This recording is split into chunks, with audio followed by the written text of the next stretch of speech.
Welcome to Equilibrium. Feeding the teenaged mind. Without meaning to, we've let our kids fill their minds with intellectual junk food. We are taught to be very careful about what we eat so that we can keep our physical bodies healthy. In our culture, though, we don't pay a lot of attention to feeding our minds with things that keep the mind healthy. Other than schoolwork, and maybe the occasional church service or Bible study, our teenagers fill their minds with social media, TV and whatever they happen to search on the internet. Adolescents are at a stage where they are heavily influenced by what they read, hear and see.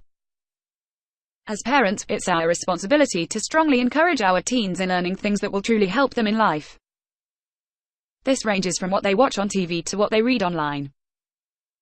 I realize that you can't control everything entering your teenager's mind.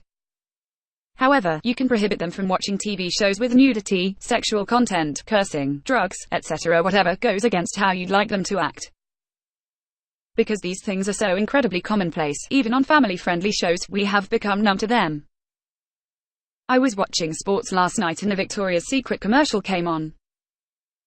At some point in our culture's not too distant past, that would have been seen as pornography, a bunch of girls in bras and panties making seductive faces and poses. It would never have been allowed during a sports game that kids are probably watching with their parents. Now though, that's commonplace. You have to think really carefully about whether you're okay with your teenage son or daughter seeing this kind of thing. Okay, so the logical question that follows my soapbox rant is, what should I have my teen viewing, hearing? The answer to that question lies within the bounds of your values.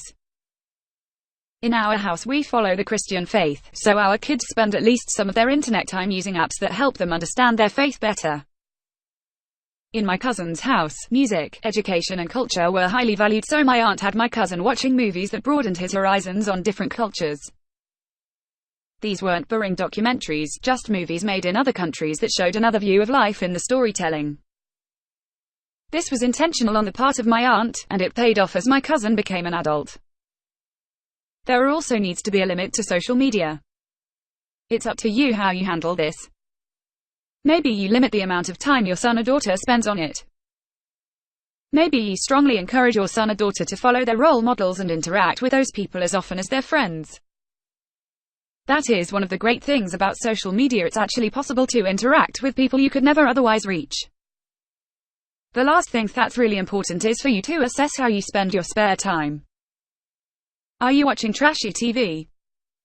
Are you always posting pictures for your friends on Facebook at the expense of reading a good book? If you look at yourself and realize you are not feeding your mind healthy intellectual food, make a few changes. This is actually really hard at first, but the example you set pays huge dividends with your kids.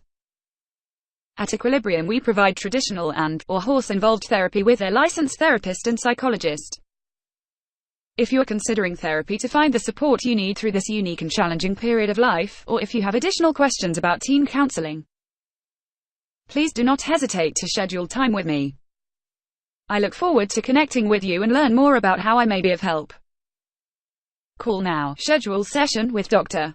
Giselle Faubel. She works with teens at her farm in Southwest Ranches, Florida.